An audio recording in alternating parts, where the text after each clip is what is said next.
Sup my G's? So Wargaming have just announced the vehicle changes and rebalances that will be introduced to the super test. This means they can change and are not set. This video will be split into 3 segments. We've got premium vehicles, tech tree tanks and reward vehicles. Timeframes will be made for you to skip to the parts you want to see most. Firstly, we have premium vehicles. The T26E5/Patriot is getting a mobility and gun handling buff. I'd say this is a 6 out of 10 buff. Used to be a meta tank, but has fallen off quite a bit.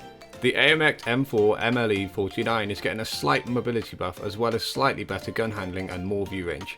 I'd say this is a 5 out of 10 buff. Needed some love and got some, but doubt it will change too much as the cupola is still a horrific weak spot. The T25 Pilot got a much needed penetration and velocity buff. I'd say this is a 3 out of 10 buff as it won't change much at all, still a meh medium tank. The Centurion 5-1 and Strav 81 got a massive buff of... 1 out of 10 buff for both. The FV4202 got a small gun handling and view range buff and decreased reload. I'd say this is a 4 out of 10 buff, like it's still going to be alright, but meh. The Turtle Mark 1 got some significant buffs in mobility and gun penetrative and velocity values. I'd say this is a 7 out of 10 buff because this thing got the buff in all the right areas, will make it actually playable for once. Next we have the tech tree tanks. The Churchill 1 got some gun handling buffs, I mean it won't make much of a difference, 2 out of 10. But the Churchill 7 and Black Prince got gun handling and mobility buffs, with the Black Prince also getting a DPM buff. So I'd say Churchill 7 probably a 5 out of 10, and I'd say Black Prince maybe a 6 out of 10. It's not going to be as trash as it was before.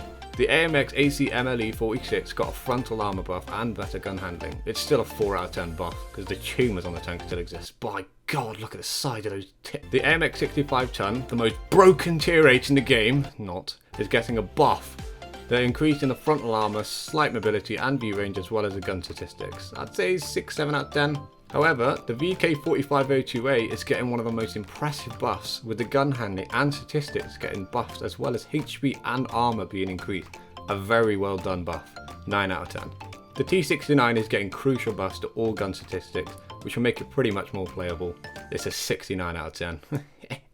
The Persian is getting, I'm sorry, but who gives a shit about this tank? It's getting some buffs in it, 4 out of 10. The M41 Bulldog did not get its 10-shot autoloader, 0 out of 10. The AT-15 got a mobility and gun handling buff as well as a nice buff to the gun mantle. Say it's 6 out of 10, but it's probably still going to be painful. The 110 got a nice DPM and accuracy buff and some more, no one gives a shit, 5 out of 10. The WZ113GFG got a needed mobility buff and more importantly a shell velocity buff on the standard round, as well as slight DPM and accuracy buffs. I'd honestly say 7 out of 10, pretty good buff. The Bobjet got absolutely fucking murdered.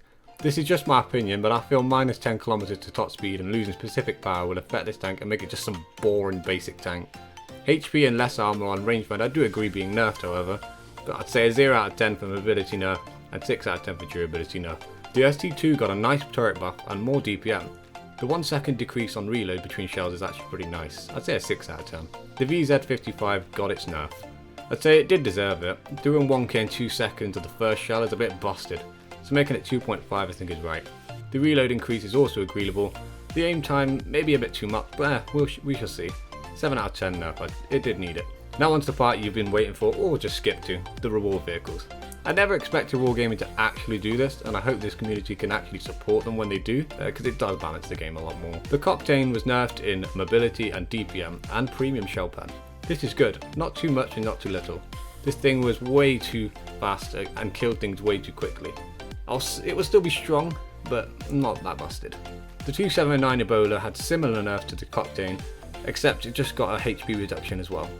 This is all totally good nerfs as it will still be strong but not busted just like the CHIEFTAIN. This was all just my opinion and I would like to know your thoughts in the comments. Hope you enjoyed the video.